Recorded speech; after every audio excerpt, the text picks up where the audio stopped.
Great, here we go. Hey everybody, welcome to another episode of Real Brave Live. My name is Dan and founder of Real Brave. Today I'm very excited because we're gonna do something we've been promising for a while, which is we're gonna teach. We're gonna teach to you here right now. And we've been doing this for a while. We're doing this about a year as far as the program is concerned because we wanted to have an additional outlet to talk to you, the viewer, someone trying to learn. And what we've been doing for a year is really just talking about news, discussing music. But today, the inaugural episode of Learning How to Play, really, I have someone who's to my right. His name is Nick Saya. He's a wonderful guitarist. He's a Real Brave instructor, and he's agreed to help us with these programs where we're gonna teach. We're gonna answer some questions about what you need help with. And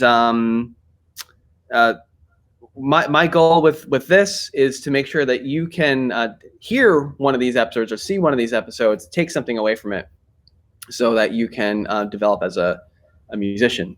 We'll be doing guitar, we'll be doing piano, we'll be doing vocals, we're doing just about everything. And we'll be answering some questions such as, how do I develop my own style of playing, which is something that we want to focus on today. And I'm honored that Nick took the time. Thank you for doing this, Nick. Where are you right now, by the way? I am actually here in Queens. I live in Astoria, so I am pretty close. For a while. Are you at the Queens location? No, I'm in the Jersey location. All right, well then not that close. But for a while, you were in Baltimore, though, right? Especially during the pandemic's early days. No, I had actually I moved here from Baltimore about a year ago, almost exactly. So yeah, I think I visited Baltimore once since the pandemic began, but other than that, Queens. Got it. All right, so cool.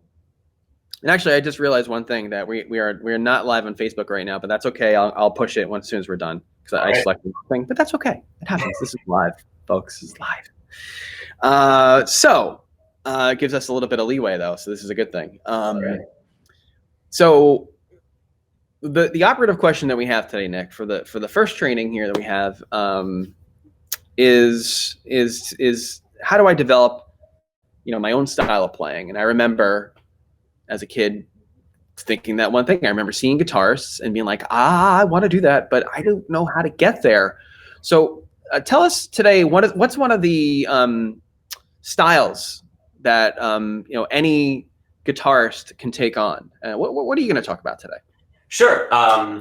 Well, that's a great question. And if any of my students at Real Brave are watching this will sound very familiar. I always say, no matter what you're going for, you want to soak up as much as you possibly can, as much information as you can.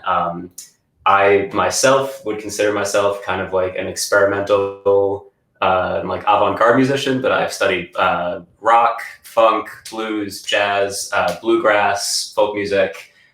And the latter of those two are a little bit what we're going to be talking about today. Today we're going to focus on fingerpicking, which means exactly what it sounds like. It's basically just taking the pick, putting it right here, and just using our 5 fingers. This is also a technique that you will find pretty frequently in classical guitar. As you can see from this guitar and my other guitar, that is not a thing that I play. So we are going to be focusing more on folk music, bluegrass, old time, folk, anything like that. Generally, for guitar, it uses a lot of finger picking, and it gets a really specific and very beautiful sound. Yeah. So when you use any sort of finger picking style, and I noticed you put your pick in a spot that I've never seen it. So this is this guitar. It's called an arch top. Which is just because the top is literally arched.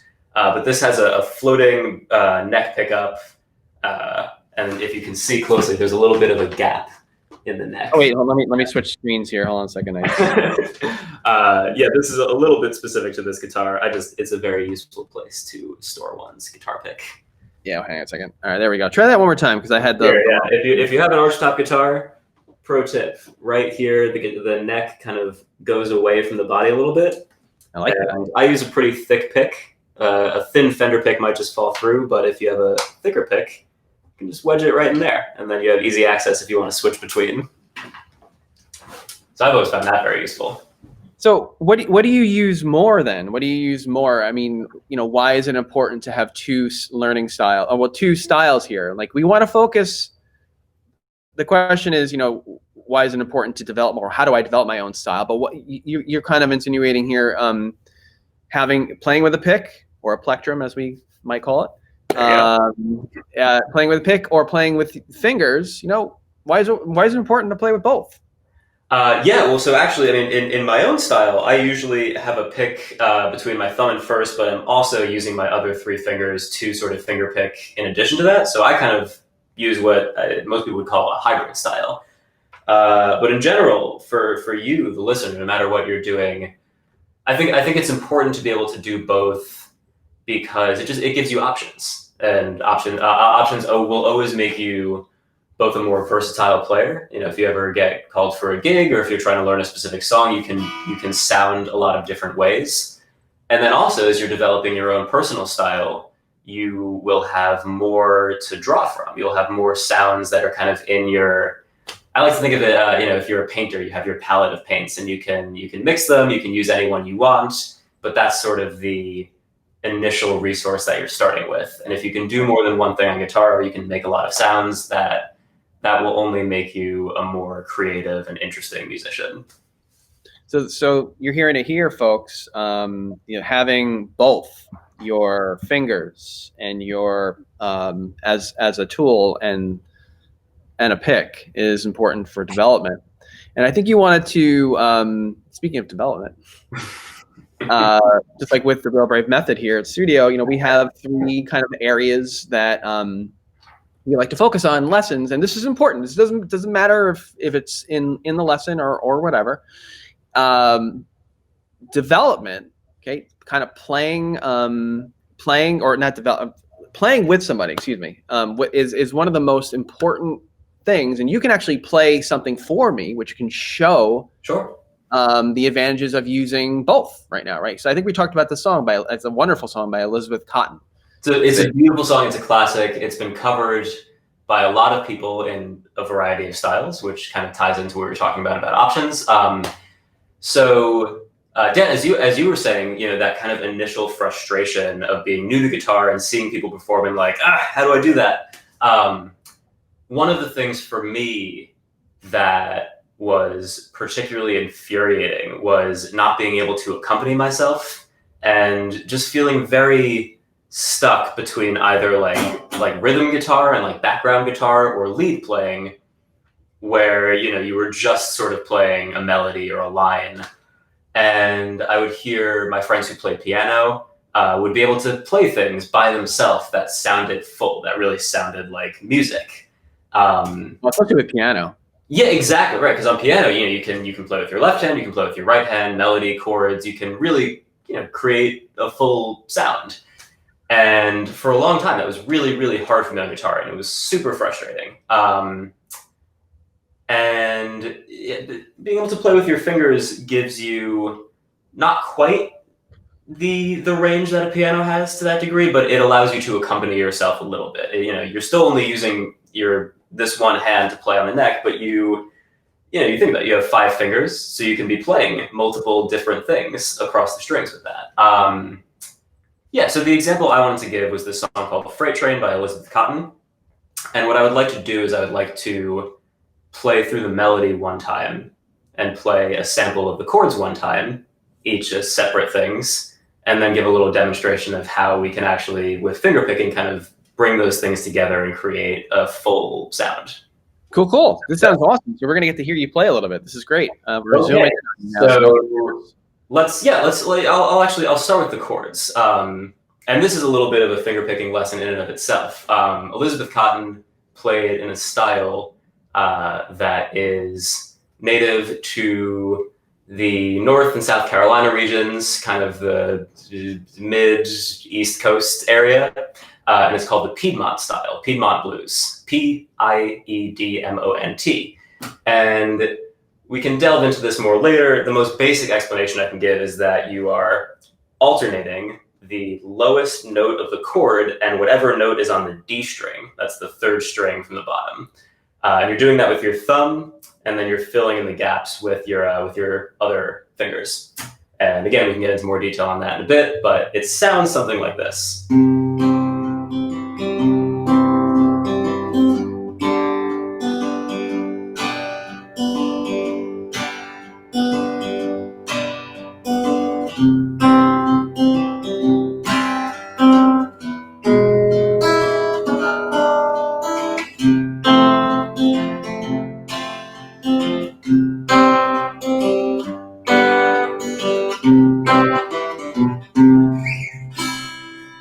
Very cool. Pretty simple. We got 4 chords. We got C, G, E, and F.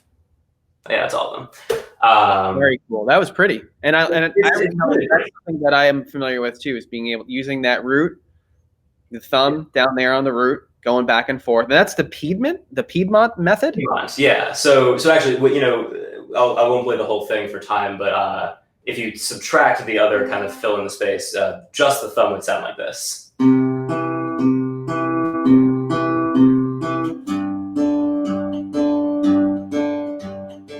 And so on and so forth. So not quite as interesting without the other fingers, but it's a bass line. It still kind of conveys where you're at. Pushing ahead. Unless you play guitar. Anyway, so the melody sounds like this. We have 1, 2, 3, 4.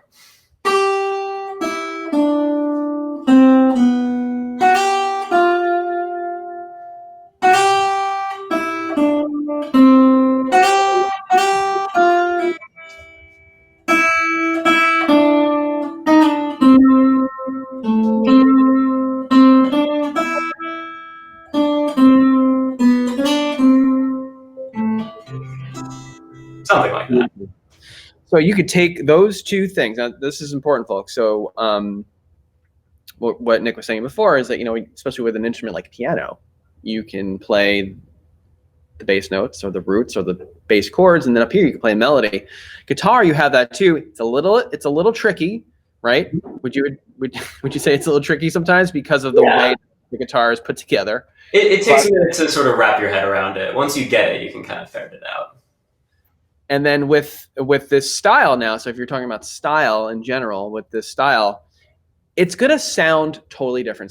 So what is sound? Sound is there's a word for it that I always pronounce wrong in college, which is timbre, but it's pronounced. There you go. Yeah. it looks like it would be timbre. I still don't totally understand why it's not, but timbre. Yeah. Yeah. So tell me about why. Talk to me about the timbre, the sound. The difference between the two. So I mean, it's pretty simple, I think. Let's go back to that melody that I just played. So right there, I was playing that mostly with my thumb, and I'm playing on pretty heavy steel strings, and even with those, to me at least, it's got a very sort of soft and like rounded feel to it. So.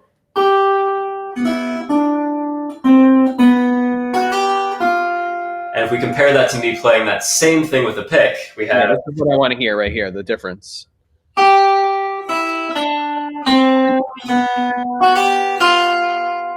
Yeah.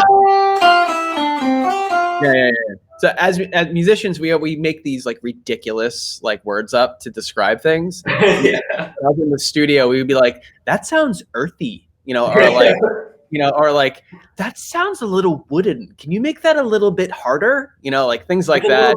When people talk about food or like fine wine, where you're just like, does that mean anything? What are we talking about here? No, but it's true, because like when you're talking about timbre, and I don't want to get stuck on this because this is like one of my pet peeves in the studio, like when we're recording, it's the sound of things.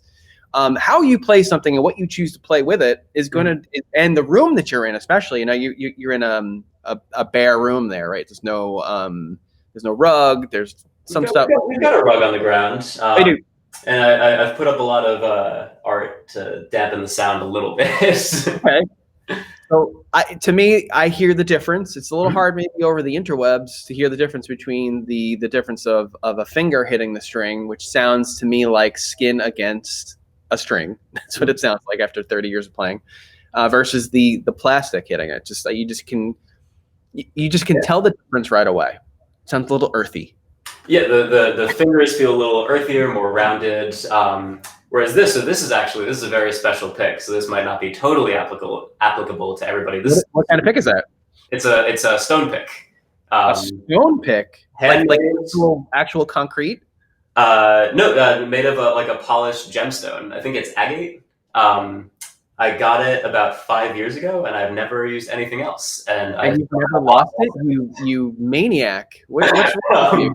But I love this pick, but we don't need to get into this. Is not about pick. What happens if you don't lose the pick, Nick? This. I need to know the story of the pick, and I want to hear it over the. Did you lose the pick? Do you still have the pick? I need to make sure you still have. I still have the pick. It's this pick. I have lost it several times and always gone through absurd measures to find it. How long have you had this pick? 5 years. Wait a second. Oh my god! Actually, no. I'm sorry. I've had this pick for longer. I've had this pick for closer to 8 years. 8 years? You've had the same pick? You have no idea how hard I have worked to maintain this pick. guys, listen. This is a thing. This is a tremendous breakthrough in pickery. Man, when you have something that gives you the sound you want, you cannot let go of that. You need to fight with your life to protect it. Live in its special cave? Do you put it in like its own special box and like it has a special box? I do not wear pants that don't have one of the little coin pocket. Because it always lives in the coin pocket on the side of jeans, so I know where it goes. Fantastic! Oh, I'm so glad we started talking about this. This is my most prized possession, honestly, even maybe more so than the guitar. No disrespect, but this is it. Kevin, remember this. This is important. If we really want to hurt Nick, we take his pick. Okay. Yeah, seriously. Pick Nick. Yeah, so we've talked about we've talked a little bit about. I don't know if I can get past that. That's amazing. People think I'm crazy, but trust me, if you played with this pick, you'd understand. So we've kind of, we've talked about this hybrid. Are we going to talk more about this hybrid finger picking playing? Well, yeah. So let's actually. So I've done the chords and I've done the melody. I would love to show how you can actually kind of fit those together with finger picking. Okay. So just in case we got a little sidetracked, but just to remind people, we've got the chords. And we've got the melody. Oh, I keep playing that wrong note. But yeah, if we want to put them together, what we do is we're still using our thumb to alternate on those low notes. We're using our middle two fingers to kind of fill in that middle of the chord space, and then we're using mostly our third finger, ring finger, to kind of catch that melody up at the top of the neck. And this a big thing that you want to think about when you're trying to play melody and accompaniment at the same time is making sure that you are going to have room for everything. Because there's only 6 strings. There's not that much space on the guitar. This is where we get into guitar stuff as opposed to piano. So you actually start thinking it's almost like Tetris. You just want to make sure can I fit a full C chord underneath this melody? And luckily with this song, you very much can. So yeah, let me just give a quick demonstration I'll play one time. Go for it. Go for it. Of course. 2, 3, 4.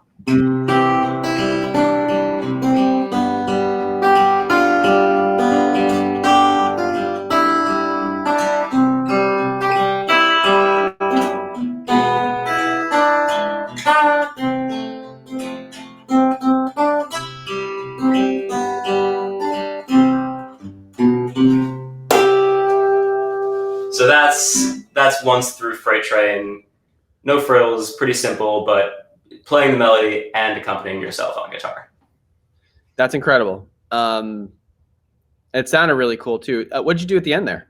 Oh, a little. I'm a big fan of how would I explain this? You can do artificial harmonics, where up at the 12th fret, well, I guess basically halfway between the bridge of the guitar and whatever note you're playing. So on an open string, it would be the 12th fret. You can take your finger, put it very lightly on the harmonic, and pluck it with your thumb. I can give you a close-up here. Yeah, I was going to say, get it a little closer.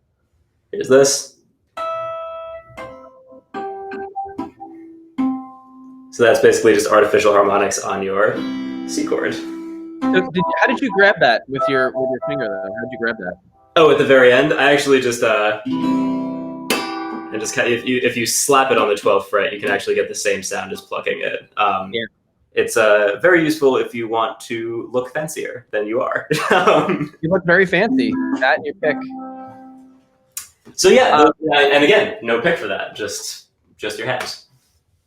I saw an interview with Eddie Van Halen recently. Well, not recently because that'd be weird, but it was maybe last year, and he didn't look well. But last year he was talking to somebody, I forget who. But the point is this: he was talking about harmonics and his love of harmonics. But it's not just limited to, in his opinion, wasn't limited to the the 3rd, the 5th, the 7th, the 9th, and the 12th fret. He was Absolutely talking about, if we want to get into a little bit of harmonic stuff, you actually, if you learn properly, I'm shifting positions here, so this is more classical style because we're getting into some more difficult stuff.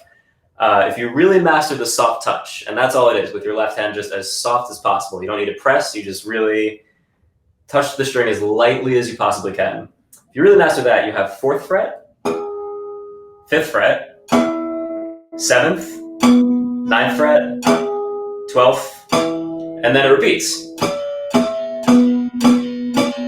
And even the scale repeats above the neck.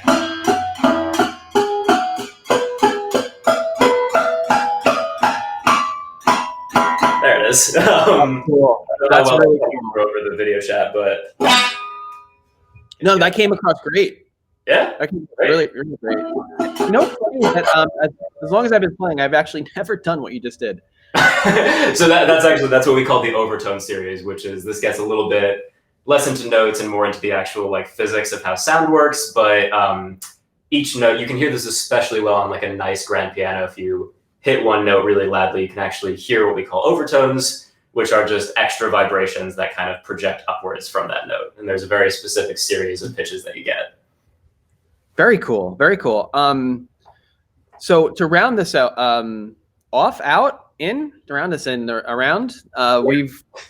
this is what I want to do. We're going to have to pause here and have a second part in this series of the finger picking program. I need a better name for that. Because we do have another guest lined up for 1:30. So how about this? What if we, this is part 1, and then we'll do a part 2 sometime early next week. What do you think of that? That works great for me. Thank you so much for having me. This has been a pleasure. Yeah. No, this has been fun, and as you can tell, this is a conversation. So what we want to do is, show, but also keep people enthralled because sure. we could go to the promised land of music and then bring nobody with us. It's just us alone. But seriously, the last thing you did is so cool. I've actually never done that on past a fretboard. I've never even occurred to me. What gets even more fun is that once you put a finger down and fret a note, that whole series replicates, but you have to move it up by however much you. Let's say if you put a finger down on the 3rd fret, then your 12th fret harmonic would become the 15th fret, and so on and so forth. Oh, that's not right. I haven't prepared this. It's a little trickier, but you get the idea. You get the idea, Nick. It's been awesome. I think this is a good inaugural episode, and I really appreciate this.